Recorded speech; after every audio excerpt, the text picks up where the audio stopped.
எங்களுடைய ஃபேக்ட்ரிக்கு உணவு பாதுகாப்புத்துறை, மத்திய உணவு பாதுகாப்புத் துறையில இருந்து அசிஸ்டன்ட் டைரக்டர் முதற்கொண்டு எல்லாருமே நம்ம ஃபேக்ட்ரிக்கு வராங்க. நம்மளுடைய ஃபேக்ட்ரியிலேருந்து மாதிரி எடுத்து சாம்பிளுக்கு எல்லாருக்கும் எடுக்கிறாங்க. மார்க்கெட்டில் இருக்கக்கூடிய சாம்பிளும் அவங்க கலெக்ட் பண்ணுறாங்க. கலெக்ட் பண்ணி இதை ஆய்வுக்கு அனுப்புகிறாங்க.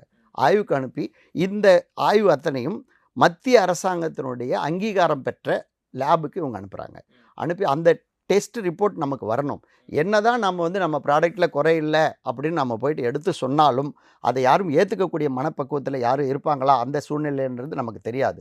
அதனால் நம்ம ஒரு விஷயத்தை கொண்டு போய் சொல்லணும் அப்படின்னா அதுக்கான ஒரு ஆதாரத்தோடு நம்ம போய் சொன்னால் தான் செய்ய முடியும். இந்தியாவில் மிகப்பெரிய 3 லேப், ரெப்யூட்டட் லேப்னு சொல்லக்கூடிய மத்திய அரசுடைய அங்கீகாரம் பெற்ற 3 லேப்லேருந்து நமக்கு டெஸ்ட் ரிப்போர்ட் வந்திருக்குது. இந்த கூல்ட்ரிங்க்ஸ் குடிப்பதற்கு உகந்தது, இதில் எந்தவித பாதிப்பும் இல்லை, 100% சேஃப்னு நமக்கு ரிப்போர்ட் வந்திருக்கு.